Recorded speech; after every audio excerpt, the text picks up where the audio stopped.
नमस्कार दोस्तों, मैं doctor Pritesh Chaudhary, joint reconstruction and sports medicine specialist. आज हम बात करेंगे नी में लगने वाले इंजेक्शंस के बारे में। जब भी हमें नी में ज़्यादा पेन होता है, स्वेलिंग होती है या ऑस्टियोआर्थराइटिक चेंजेस हो जाते हैं, तो उसके ट्रीटमेंट के लिए हम लोग इंजेक्शंस यूज़ करते हैं। ये बेसिकली हम जब भी कंजर्वेटिव मैनेजमेंट मतलब मेडिसिन वगैरह या सिकाई, ये सब उपचार, फिजियोथेरेपी, ये सब होने के बावजूद भी हमें अगर आराम नहीं होता है तो फिर हम लोग इंजेक्शंस का सहारा लेते हैं इसके ट्रीटमेंट के लिए।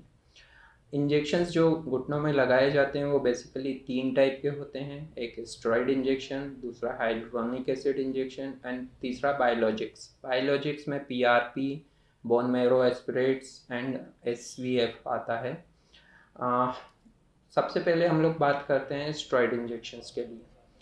स्टेरॉइड इंजेक्शन बहुत कॉमनली और रूरल प्रैक्टिस में, ग्रामीण क्षेत्रों में बहुत ज़्यादा यूज़ होने वाला इंजेक्शंस रहा है पिछले कुछ सालों में, बट अब इसका चलन कम होते जा रहा है। स्टेरॉइड इंजेक्शंस को हम बेसिकली मैं मेरी प्रैक्टिस में ज़्यादा यूज़ नहीं करता हूँ और रिकमेंड भी नहीं करता हूँ।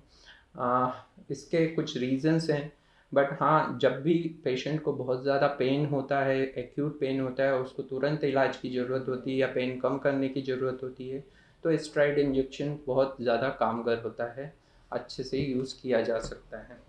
पर इसके कुछ कुछ साइड इफ़ेक्ट्स भी है। जैसे स्टेरॉइड इंजेक्शंस जब भी दिया जाता है तो वो कार्टिलेज को ख़राब कर सकता है अगर बार बार दिया जा रहा है तो, या तो फिर वो ब्लड सप्लाई को भी थोड़ा कम कर सकता है।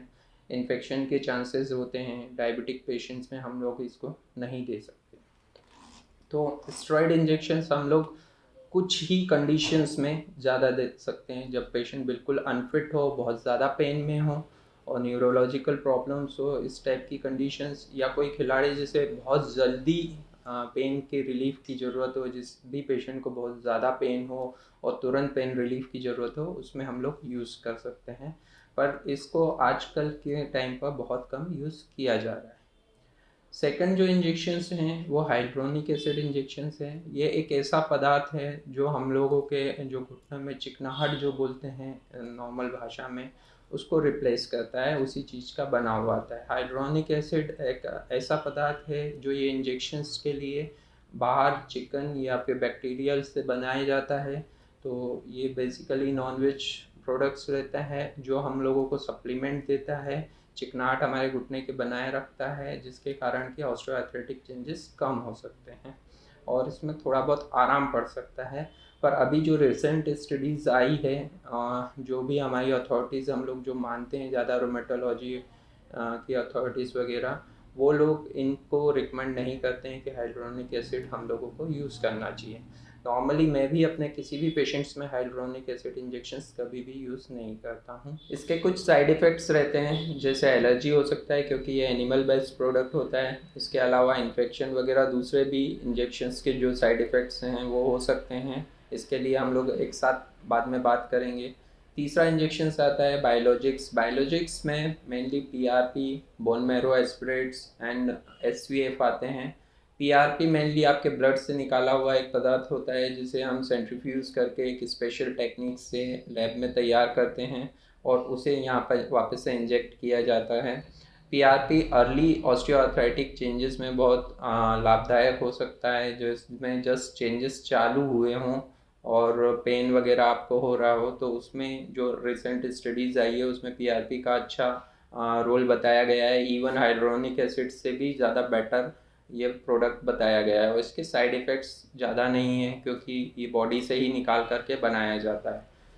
इसके बाद आता है bone marrow aspirates. Bone marrow aspirates basically हम लोग जब भी जॉइंट प्रिजर्वेशन सर्जरीज करते हैं, जैसे नी प्रिजर्वेशन कर रहे हैं, मेनिस्कल इंजरी ट्रीट कर रहे हैं, या कार्टिलेज रीजनरेटिव सर्जरीज या एसीआई वगैरह कर रहे हैं, तो इसमें हम लोग यूज़ करते हैं बोन मैरो का कॉन्सेंट्रेशन एक बनाया जाता है और उसे यहाँ पर इंजेक्ट किया जाता है, जिससे कि स्टेम सेल्स और मेसेनकाइमल सेल्स उस जगह पर जाते हैं और वो ग्रोथ को एनहांस करते हैं।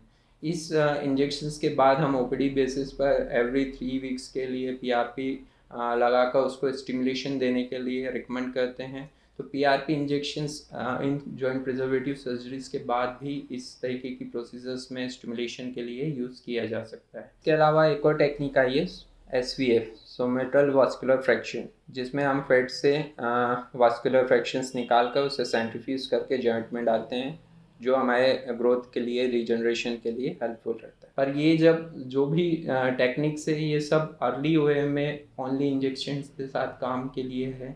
अगर लेट वे होता है या डिफॉर्मिटी होता है तो हमें करेक्टिव सर्जरीज करके और फिर इन इंजेक्शंस को यूज़ करना चाहिए। अब हम बात करते हैं ये इंजेक्शंस कैसे लगाना चाहिए। नॉर्मली स्टेरॉयड इंजेक्शंस जो ग्रामीण क्षेत्रों में ज़्यादा यूज़ हो रहे हैं वो नॉर्मल क्लिनिक सेटअप पर ही डॉक्टर्स लगा देते हैं, पर हम लोग ये सब रिकमेंड नहीं करते हैं। आपको जब भी जॉइंट्स में कोई भी इंजेक्शंस लगाना है जैसे नी वगैरह में, तो प्रॉपर एसेप्टिक प्रिकॉशंस लेना चाहिए। उसे प्रॉपर ग्लव्स वगैरह, एसेप्टिक प्रिकॉशंस जहाँ तक हो सके ऑपरेशन थिएटर में या फिर स्पेशल माइनर ओटीज़ में इसको लगाना चाहिए ताकि इन्फेक्शन रेट कम हो सके। अगर हम लोग ये सब प्रोसीजर्स फॉलो नहीं करेंगे, एसेप्टिक प्रिकॉशंस नहीं रखेंगे तो इन्फेक्शन रेट बढ़ सकता है और जॉइंट्स में और दूसरे प्रॉब्लम्स भी चालू हो सकते हैं। जैसे इन्फेक्शंस हो जाएगा तो पेन वगैरह, स्वेलिंग वगैरह ये सब बढ़ सकता है। तो हम लोग इसे स्पेशल एसेप्टिक प्रिकॉशंस में ही यूज़ करने के लिए रिकमेंड करते हैं। अब हम बात करते हैं इन इंजेक्शंस के साइड इफ़ेक्ट्स की। जैसे कि हम लोगों ने पहले भी बात करी है, इन इंजेक्शंस को पूरे एसेप्टिक प्रिकॉशंस में लगाना है। अगर नहीं लगाते हैं तो इन्फेक्शन के चांसेस हो सकते हैं। फिर इन इंजेक्शन से एलर्जी हो सकती है, या फिर इन इंजेक्शंस को मेनली जैसे स्टेरॉयड इंजेक्शंस को बार बार लगाने से हमारे कार्टिलेज डैमेज हो सकते हैं, उनकी सतह थिन आउट हो सकती है और परमानेंट डैमेज भी जॉइंट्स में हो सकता है। तो हमें इन सभी चीज़ों का ध्यान रखना चाहिए कि इन इंजेक्शंस को बिल्कुल स्पेशल परिस्थितियों में ही, जब बहुत ज़रूरी हो तभी लगाएं। और इन इंजेक्शंस का इफ़ेक्ट अर्ली ओए में, स्टेज जो अर्ली हो या अर्ली मॉडरेट ओए में लगा सकते हैं। उसके बाद सीवियर ओए में इनका कोई काम नहीं होता है। अगर सीवियर ओए में, ऑस्टियोआर्थराइटिस में अगर आप लोगों को ये यूज़ करना है तो जैसे मैंने बताया कि जो डिफॉर्मिटी हुई है या जो डैमेज हुआ है मेनिस्कस वगैरह या कार्टिलेज का, उसको रिपेयर करके और फिर उसके बाद में इनको यूज़ किया जा सकता है।